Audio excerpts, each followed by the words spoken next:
Okay, so on 9 January 2012, you became a Salesforce MVP. Tell us what it takes to be a Salesforce MVP. Oh, it's what it takes. It takes, I think, it's quite, I think, I can't really put a word on it, really. I think when I kind of realized, and everybody else realized, we used to do these kind of MVP meetups in the US where Salesforce would fly us all out to the US. And you're kind of sitting in a room of people all like yourself, which is really weird. But essentially, it's people that are kind of wanting to give, wanting to share their knowledge, wanting to collaborate, and this real feeling of family.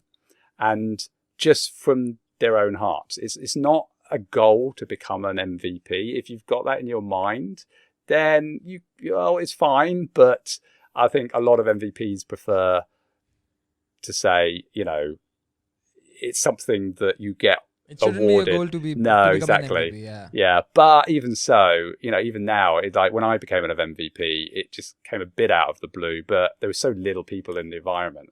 And I actually, the way I learned Salesforce was answering questions in the Trailblazer boards or whatever they were back then. Developer community. Yeah. And I thought if other people have got these questions, then I will probably get these same questions. So I'd research the question and post it and answer the question. That's how I learned. And then Salesforce saw that and thought, actually, we'll give you an MVP instead, to reward you for helping the community. So I think but also it's kind of, I think now it's kind of like finding your niche, and there's lots of areas of the platform now, and actually being really great and supporting the community in that area is, a great way of showing, the goal, the being an MVP, and the chance, your chances obviously increase if you do have MVP as a goal, which I think is fine. But then when you get the MVP, you realize the goal isn't, the work has just started, basically. The work's just started, really. And actually, you want to keep it, and actually you end up doing even more stuff for the community. So really, that's why it's really not a goal, because firstly, once you get it, if you do get it, you want to keep it and you carry on. And also that, it's kind of like something that comes within, supporting the community and yeah. So your advice for someone who aspires to be a Salesforce MVP is not to aspire to be a Salesforce MVP. Yeah, I think just so. Give back genuinely. Yeah, and yeah, I think so. But even when I became an MVP, I knew about the MVP program. And I kind of thought, I like this group of people. I respect this group of people, and I want to be an MVP. So actually, for me, it was a bit of a goal, personally, to become an MVP. But I think a lot of people, it's not a bad thing. It wasn't for me. Yeah, but it's not a bad thing. Yeah, exactly. It's different for different people. Yeah. So, but yeah. So what's your advice then? I think if you want the MVP to be a goal, then make it a goal, honestly.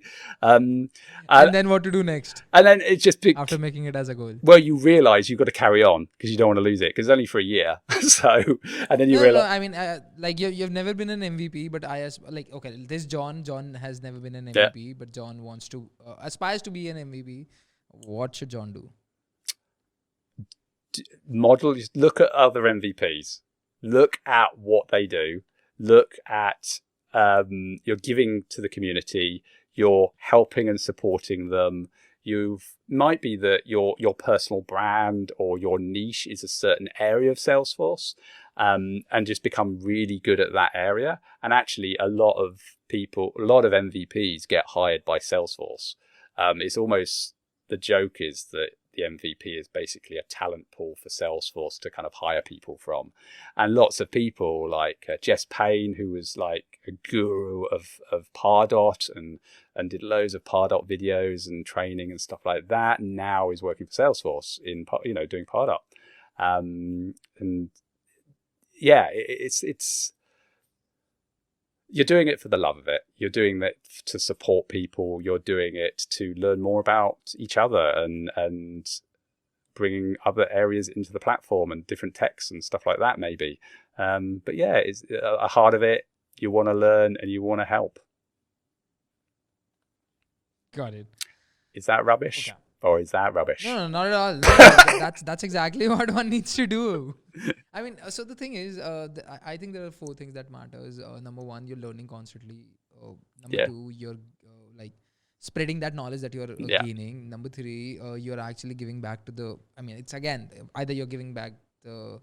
The knowledge that you have got, or you're just creating some kind of event or something like that, which actually helps a lot of people come to us, like onto the same table and share their experiences, which helps them to grow and stuff like that.